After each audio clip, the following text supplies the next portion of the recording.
sore mumpung padang rembulane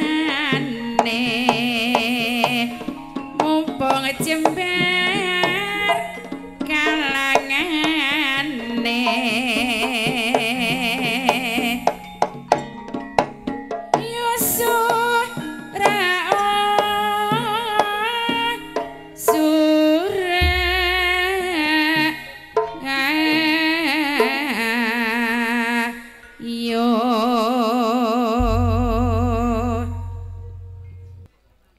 sepur nggih Nun sewu kok kece numpak sepur ya.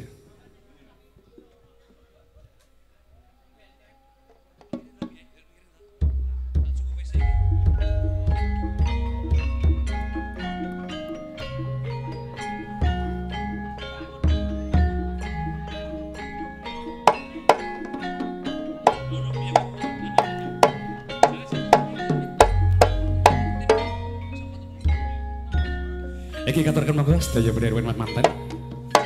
Nggih, santai. Nggih, jos ya, nggone jombar kok. Jas.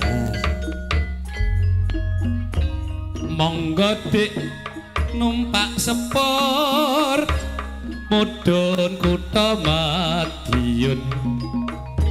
Sinten sing pengin makmur karo keluarga kudu sing rukun.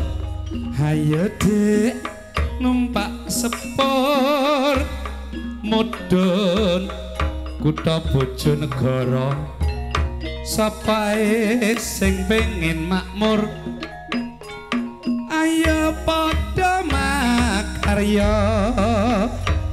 Hayo Dik numpak sepur mudhun kutha Kediri.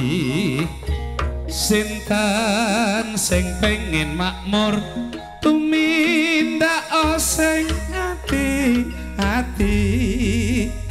Monggo numpak sepur mudhun numpak becak. Sinten sing pengen makmur mesti uripe kepenak. Ayo Dik numpak sepur mudhun kutha Lampung sapae uripe makmur aja nganti wurung. Gendhingipun napa Mas? Gunung Sari Sri ngarep sing ndi kuwi? Sri Rezeki Gunung Sari. Dados Amit radi mundur saithik dadi atit jembar langkae.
ya mas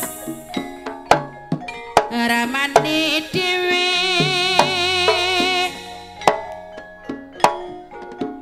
witing tresno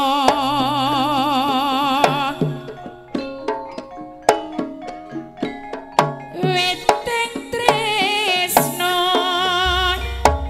jelarat saka kulino sayo sing sayo karo kancane ujung jari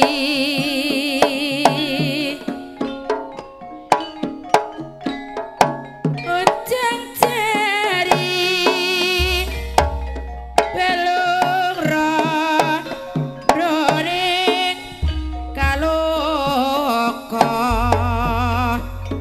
iki wae sapa mestine ana sing duwe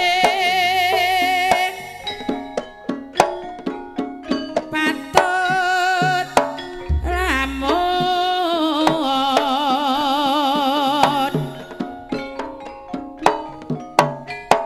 patut lamun sinuyo tian mring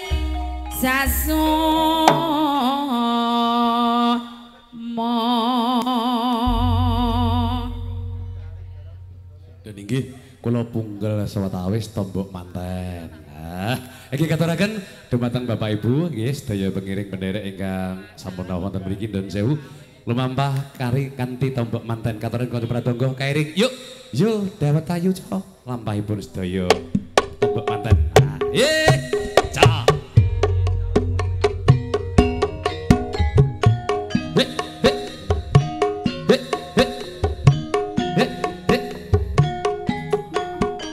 Iki katuraken monggo sedayanipun ibu-ibu ingkang baik tombok manten katuraken sumpah awas bae iso diterak atau alon-alon. Nah, jos jos jos jos co ya ya ya ayo lut goyang rame-rame mlebu tayub rebut ngarep samaryen kala dhisik anu bruk kebentos-bentos dik tabrakan padha kanca pecah lho selawar bakule dawet sing ayu semea gawa rasa ami mbui gurih manis wow wow wow wow wow ayo ayo wow wow wow wow wow wow wow wow at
ngombene banyu sam-sam.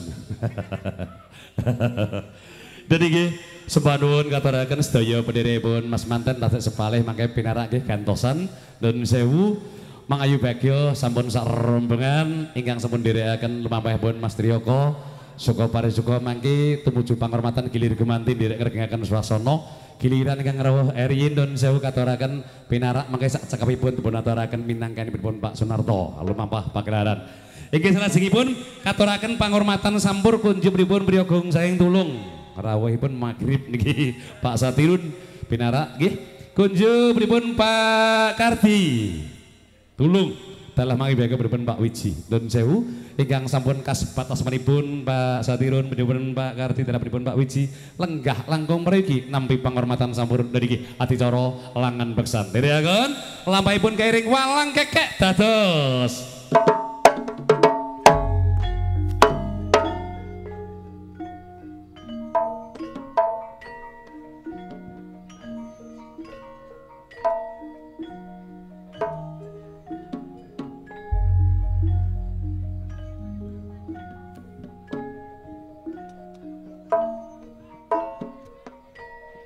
balik Pak Dam sing penak ayo dikeki wawang salam sampeyan.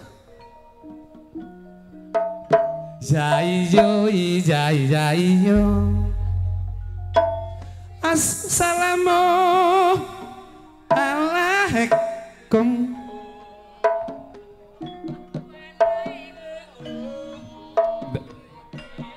Endi men lah wis agung cocok balik aneh ayo Pak sing sigrak penak to.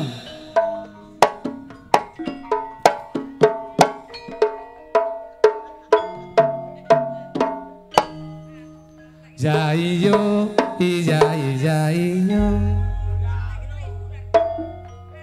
Assalamualaikum Waalaikumsalam para pamirsa sugeng dalu Pak Ron rawuhipun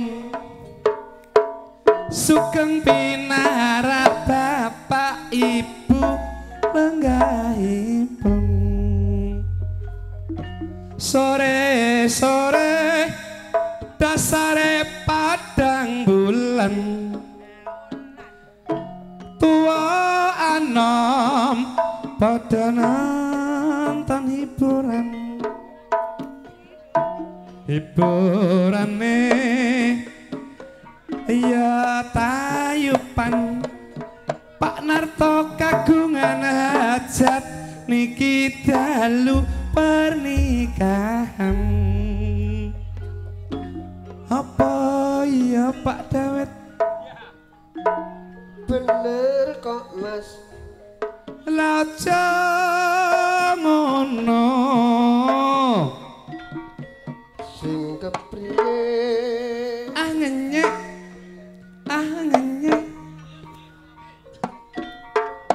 ora kok Mas tenane ya ngono ya ngono wayah magrib padha karo surup nek durung surup jenenge sandhe Allah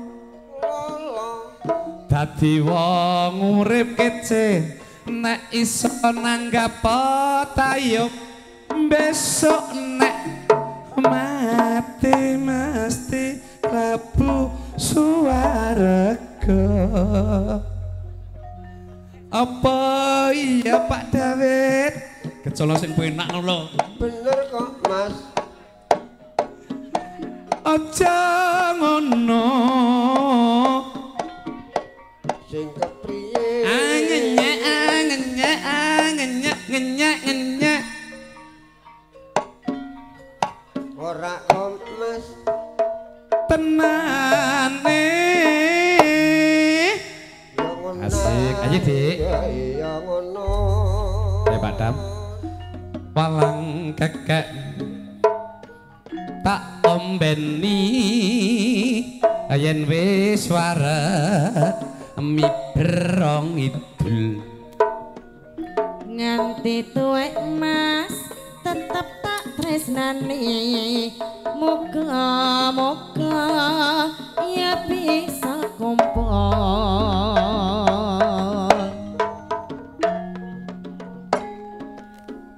marati bangsa rabutuh omaloji sing tak butuhne atine diri awan-awan ra mega mendung yen teranggiling ngambek sisike kondong dieling-eling becikane kurung aneng ayam jagung iwak daging dimasak beli tolongane sing karima itu kliwat saking anggening lakone.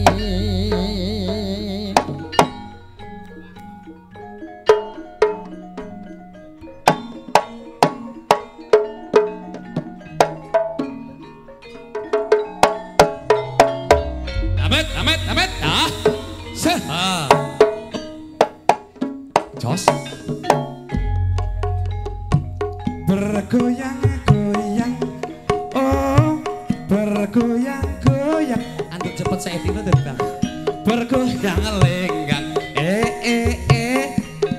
irama kendang, lanang wadon, solae sing padha joget. Goyang dik goyang pinggul digoyang satunya terus bergoyang oh terus bergoyang bergoyang lenggang irama kendang lanang wadon solae sing padha joget goyang dik goyang goyang goyang goyang goyang pinggul digoyang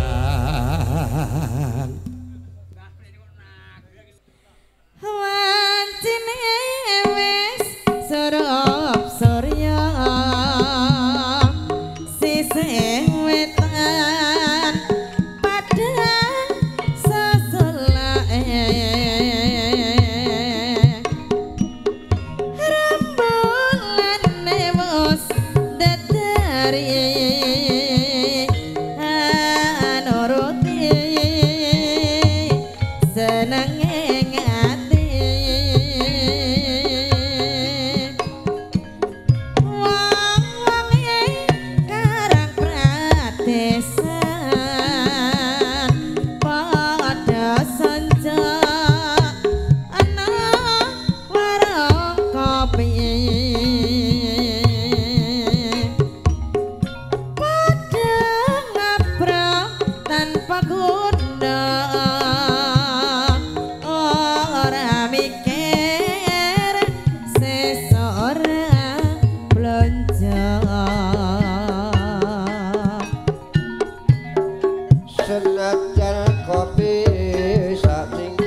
malah larane aku kudu milih sapa antarane kene karo kono lara ati iki mesti marga rapi so duweni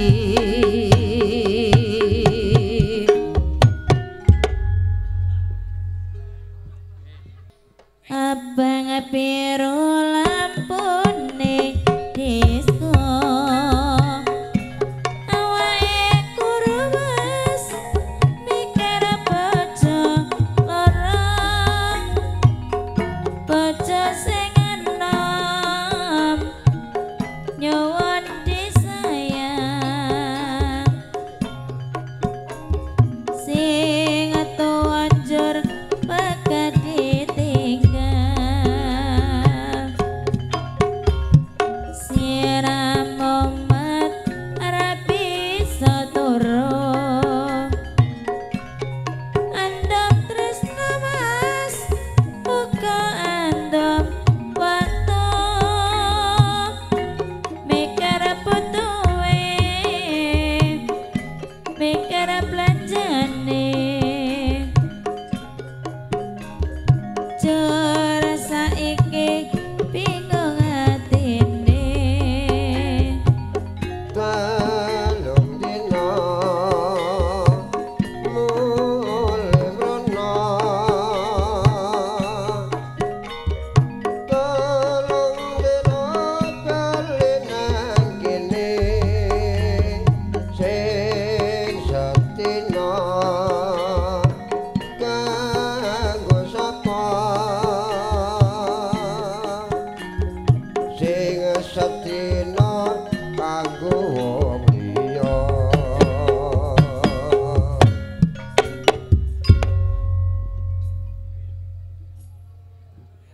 Sar. Sar. Iki katuraken kunjuk mangayu bagya Brogung saking Tulung.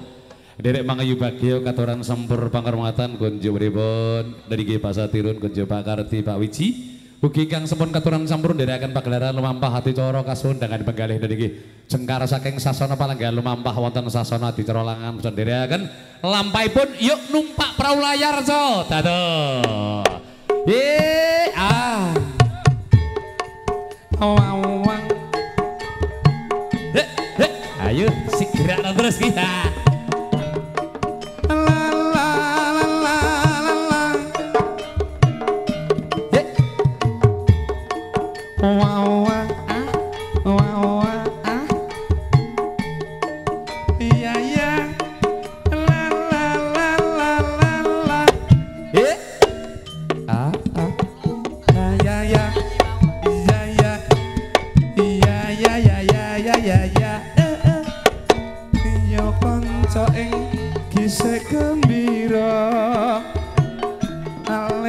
Lerap banyune segara angleyak numpak prau layar geser ngetan ing dina Minggu akeh pariwisata alon-alon praune wis seneng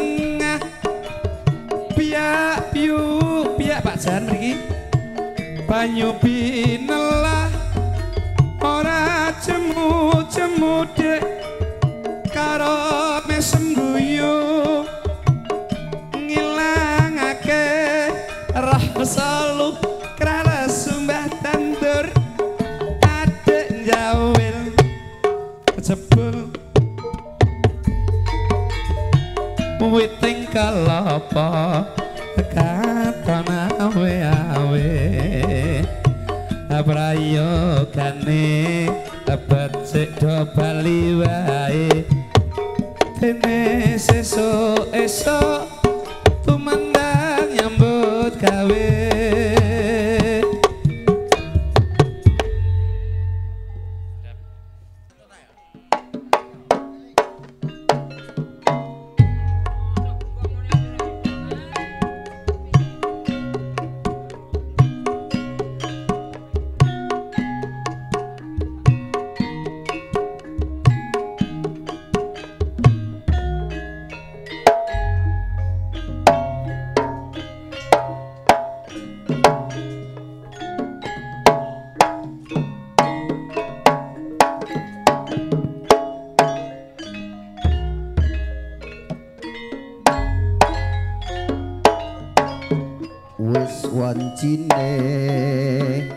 tansah dielingke wis wancine padha nindakake adan wis kumandang wayahe sembahyang netepi wajib dawuhe pangeran salat dadi cagak ing agama limang wektu kudu tansah dijaga kanthi istiqomah lan sing tumaknina luwih sampurna yen berjamaah subuh luhur lan asar salat sayekti ngedohke tindak munkar maghrib lan isa jangkepe prayogane ditambah salat sunahe jo sembrono iku perintah agama ngelingono ning donya mung sedelo sabar lan tawakal pasrah sing kuwasa yen kepengin besok munggah suwarga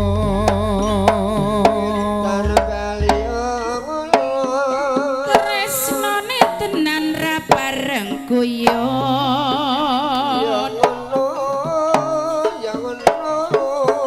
lali-lali wong tresno ra bisa lali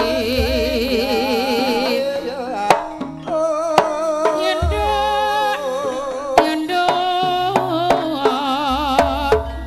wong tresno ra bisa lali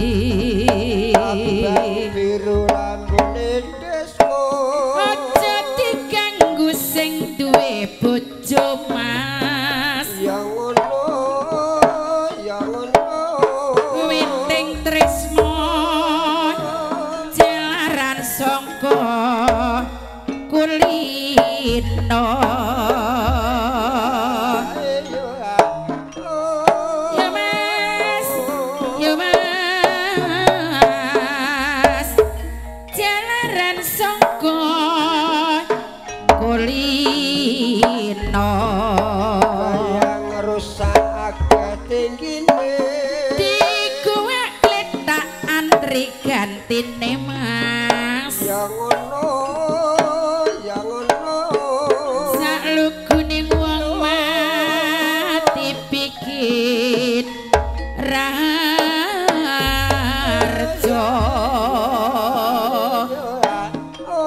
ujung jari balung rondo ning kaloko ternyata sang akitrina cikno maju mundur kebiak samperjak kebentur yo budaya luhur iki sangat kidul penjalaran tradisi lor ana ing tanah Jawa lor napa kidul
aja kembang semaya yen ora netepi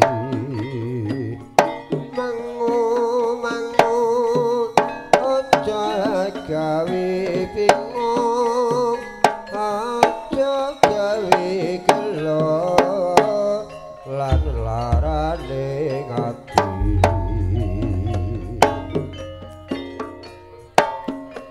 saiki citra ing janji aja tansah samaya yen ora netepi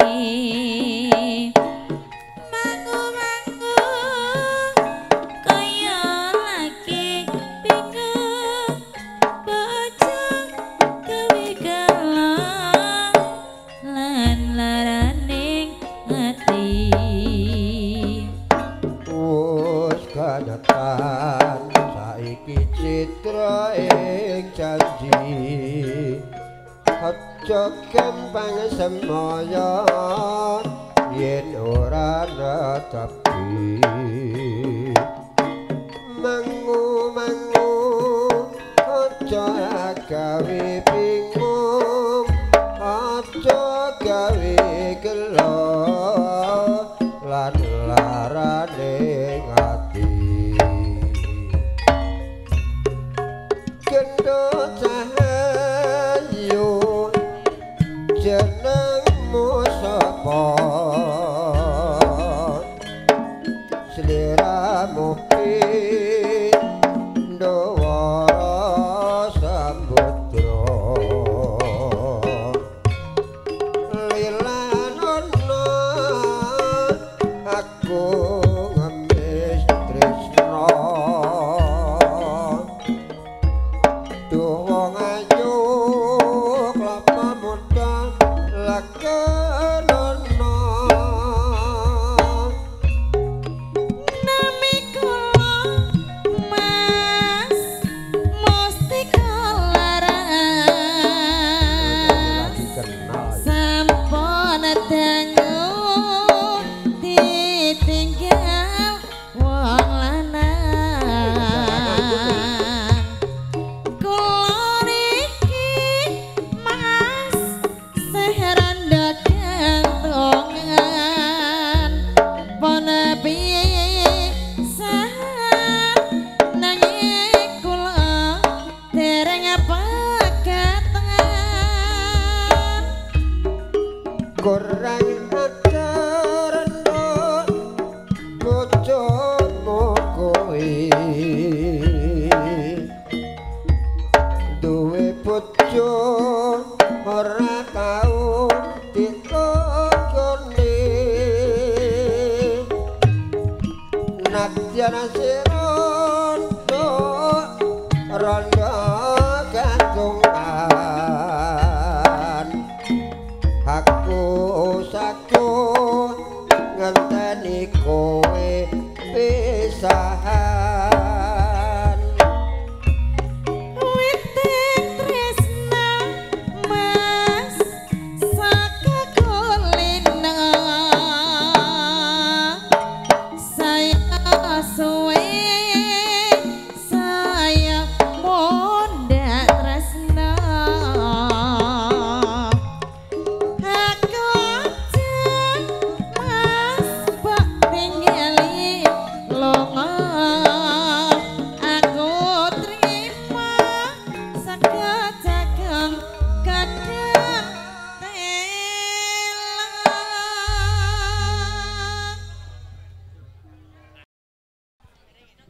Pun istirahat riyin Mbah Tandur, Pak Jan, sedayanipun di Mangayu Bagong kegiliran ya non sewu pinarak riyin santai-santai riyin minangkani Mas Narto kanthi pakelaran Ricara Langon Beksa Mahargang Putra.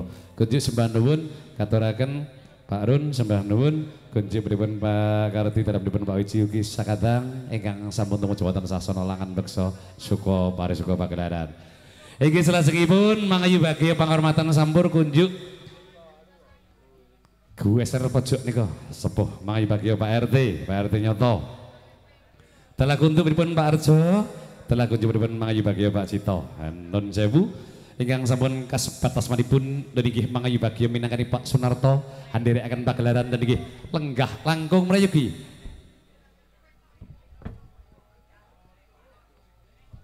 Oh iya, ngapunten, aduh sampai lali. Ngapunten, kalau punggal sawetawis, gimana kau matur nggih. Lumampah salajengipun adicara nun sewu adicara wedak ripih.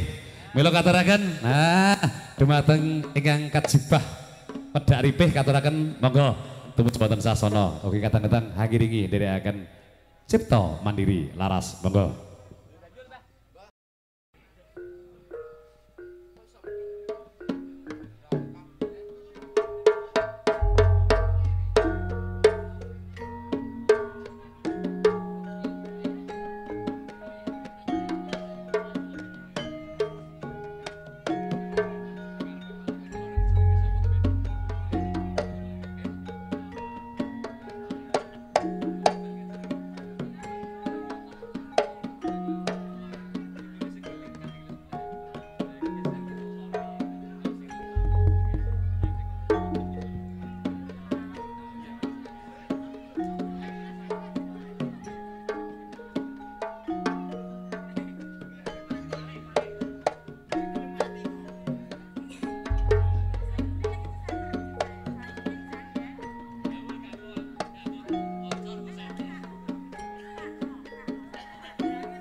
Semoyo mas, ojo mlenjani.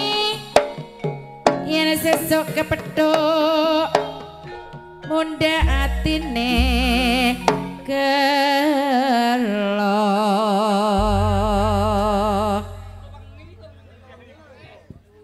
wes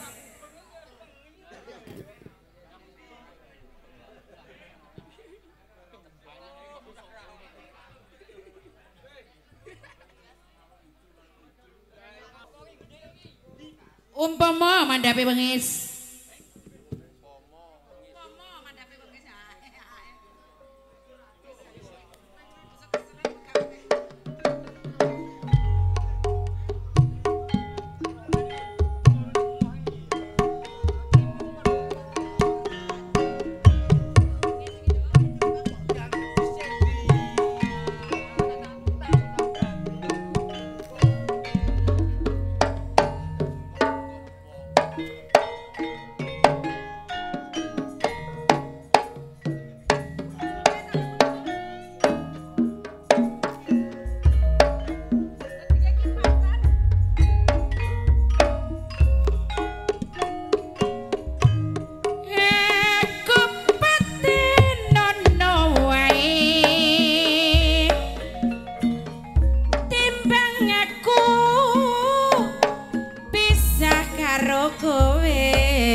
tutup wengi se atimu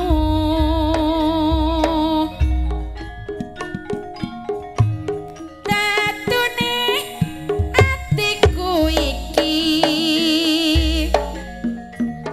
mung sliramu kau bisa nambani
pisahne tok.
Janji